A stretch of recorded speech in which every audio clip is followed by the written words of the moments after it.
year. The other year we had an eventful moment. We used to be here, and I want to thank you for the continued support.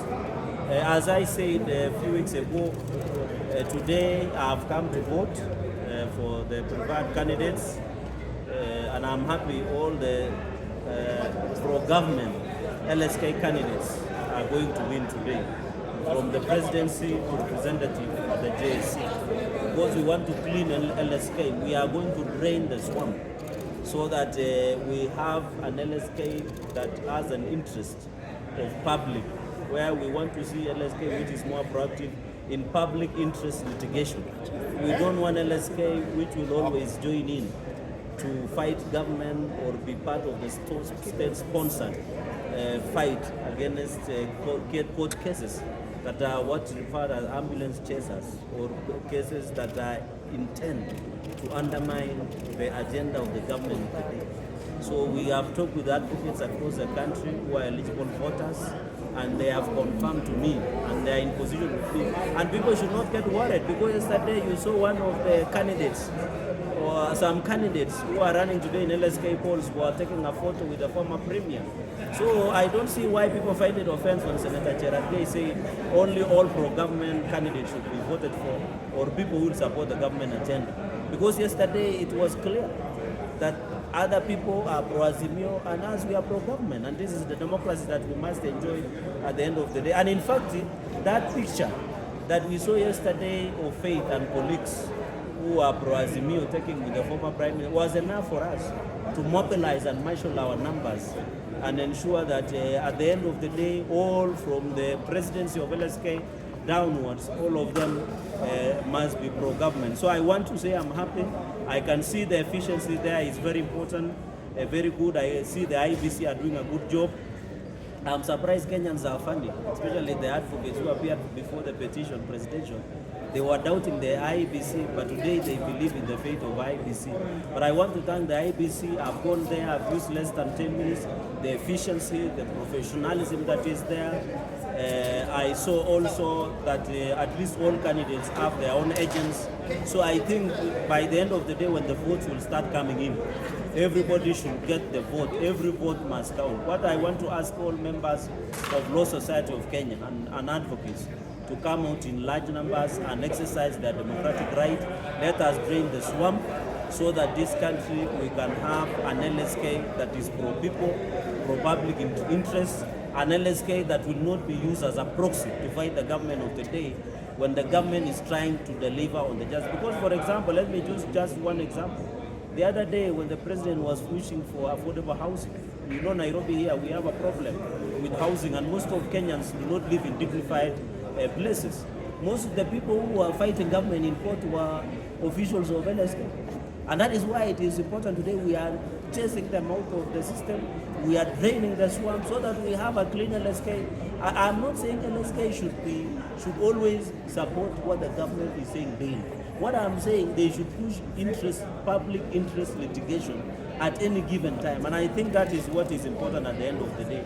So nataka niseme sisi kama mawakili nimefurahi, nimekuja kupiga kura kwa wale wanawania viti mbalimbali kwa chama cha mawakili LSK, na mimi nataka nirudie yale nilisema kule Nandi, ya kwamba kura ambaye nimepiga na wenzangu wengi ni kuunga mkono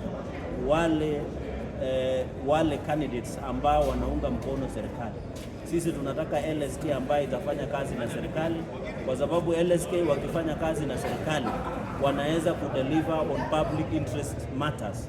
So mimi niko hapo, ndio nimekuja kuconfirm tumepiga kura ya kutosha, na ni mzuri. Jana kuna picha ilitoka, kuna wale wanaania viti katika LSK walipiga picha na aliyekuwa kinara wa upinzani. Sasa mambo imekuwa sawa sawa, tumejua nani ni wa serikali na nani ni wa upinzani, na tutapiga kura kulingana na huo mjibu. Mimi nataka niulize mawakili mahali popote walipo ambao wamehitimu kupiga kura katika zoezi hili ya uchaguzi wa viongozi wa LSK wajitokeze kwa wingi. Na nimefurahia chama ama tume ya uchaguzi IEBC, nimeingia pale sijamaliza dakika 10, nimeweza kupiga kura kwa haraka sana, na nafikiri leo jioni tutaweza kupata viongozi wapya wa LSK.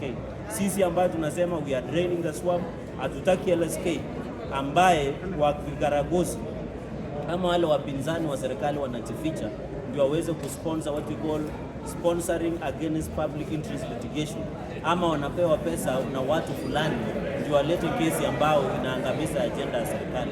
So nataka niwatakie macandidates wale wetu ambao tunawaunga mkono all the best. Wale ambao watashindwa wasifanye maandamano tafadhali, ama wasiende Supreme Court. Ukishindwa uende nyumbani. I think that's the culture that we must encourage. Ukishindwa kwa hii, wewe enda nyumbani. Hatutaki kuona maandamano pale LSK ama maofisi. Everybody, na hiyo ndio nitaka kusema. Otherwise sina maneno mingi, unless there is one or two questions, then we can end it there. On AU, sisi tumekubaliana tu mambo ya AU. Hakuna, mimi sijaona handshake yote. Nimeshangaa watu wakiandika ati kuna handshake. Hakuna handshake, there is no handshake as far as I'm concerned. What Raila did is to request the support of the government. And the other day I said there should be 3 conditions. One, he must apologize to Kenyans against the maandamano that destroyed businesses and many blood was spilled. Number 2, he must play loyalty to the government of President William Ruto. Because the lobbying of AU chairperson will not be done by ODM or Azimio. It will be done by the government of Kenya and the resources of the government of Kenya. So that is my only appeal, so that we go into the future. For us who support His Excellency the President, we don't have a problem him getting the AU chairmanship. But the final condition, he must leave local politics. Because you cannot be chairing an AU commission in Addis Ababa and undermining the government of the day. So I think what he said yesterday, I know he was saying it to please and massage the ego of his supporters in Omagbe. Because he said he will always be alive. We know Addis Ababa is 2 hours away, but we are asking him to leave local politics. I know going into the future, because I have been discussing with my colleagues who come from Nyanza, Azimio members of parliament, I know in 2027 there will be many political field roles, especially in Luo Nyanza, because most of them have always depended on Raila rally. And therefore, as they write their own political obituaries going into 2027, we want to ask Baba to be a statesman, leave local politics, allow us who are young to be his grandchildren to learn the local politics, let him learn the African politics, so that we can see what the future has. And I know, I want to say this in conclusion with a lot of respect. I know if Baba leaves the local political scene, I thought Kalonzo thought he would be the biggest beneficiary. But I have bad news for him. He might not survive the next political massacre that is going to happen in local political scene. Thank you very much, and God bless you. Yes. Yes. Yes. Nimesema he must recognize President William Ruto as the president. We are yet to hear him saying it, but the day will recognize and call his troops to order, and we expect that arrangement to extend to Parliament, where when we have government business on the floor of the House, they should support in goodwill, because you cannot say you support President William Ruto for AU, yet you don't support his government and recognize him as the President of the Republic of Kenya.